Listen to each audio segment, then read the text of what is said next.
ইরানের সর্বোচ্চ নেতা আয়াতুল্লাহ আলী খামেনিকে লক্ষ্য করে হামলার পর সবচেয়ে বিধ্বংসী প্রতিশোধ অপারেশন শুরু করেছে ইসলামী বিপ্লবী গার্ড কর্পস আইআরজিসি।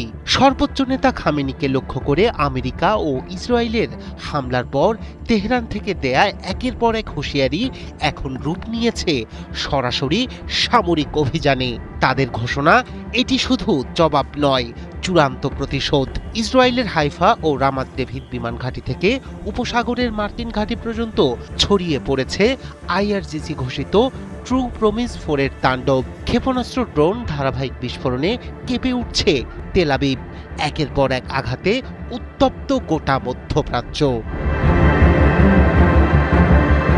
সর্বোচ্চ নেতা খামেনি হত্যার প্রতিশোধ নিতে মরিয়া ইরানের ইসলামী বিপ্লবী গার্ড আইআরজিসি, আর সেই প্রতিশোধের আগুনে পুড়ছে বর্বর ইসরায়েল ও মধ্যপ্রাচ্য। ইসরায়েলের হাইফা নৌঘাঁটি, রামাত ডেভিড বিমান ঘাঁটি এবং সামরিক শিল্প স্থাপনাগুলোতে হামলার মধ্য দিয়ে শুরু হয় ট্রু প্রমিজের নতুন ধাপ।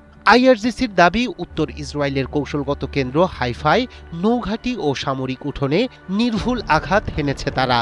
একই সঙ্গে জিজরিল উপত্যকায় অবস্থিত রামাত ডেভিড বিমান ঘাঁটি, যা উত্তর ফ্রন্টে ইসরায়েলের অন্যতম প্রধান অপারেশনাল ঘাঁটি, সেটিকেও লক্ষ্যবস্তু করতে সক্ষম হয়েছে খামেনির যোদ্ধারা।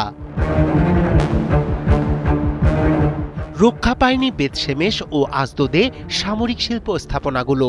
আজদোদের শিল্প এলাকায় প্রতিরক্ষা উৎপাদন ও সামরিক সরঞ্জাম রক্ষণাবেক্ষণের সঙ্গে যুক্ত অবকাঠামোতে হামলার দাবি করেছে আইআরজিসি। তারা বলছে, ইসরায়েলের প্রতিরক্ষা সক্ষমতাকে ভেঙে দিতেই এসব স্থাপনা টার্গেট করা হয়েছে। এদিকে তেল আবিবেও ধ্বংসযজ্ঞের খবর মিলেছে।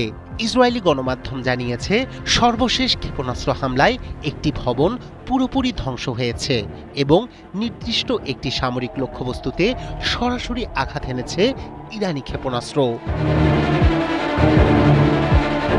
তবে হামলা শুধু ইসরায়েলে সীমাবদ্ধ নেই। ট্রু প্রমিস 4 এর তৃতীয়, চতুর্থ ও পঞ্চম ধাপে আইআরজিসি উপসাগরীয় অঞ্চলে মার্কিন ঘাঁটি ও সম্পদকে লক্ষ্যবস্তু করেছে। কুয়েতের আবদুল্লাহ আল মুবারক বিমান ঘাঁটিতে 4টি ব্যালিস্টিক ক্ষেপণাস্ত্র নিক্ষেপ এবং 12টি ড্রোন হামলার দাবি করেছে তারা। এতে ঘাটের গুরুত্বপূর্ণ অবকাঠামো ধ্বংস হয়েছে বলেও জানানো হয়েছে।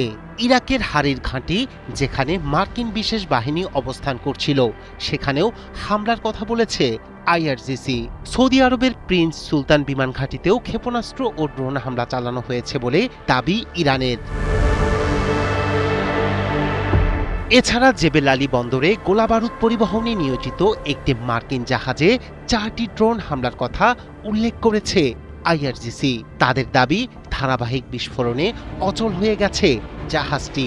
ভারত মহাসাগরে যুক্তরাষ্ট্রের একটি যুদ্ধ সহায়তা জাহাজও কাদির 380 ক্ষেপণাস্ত্রের আঘাতে ক্ষতিগ্রস্ত হয়েছে বলে জানানো হয়।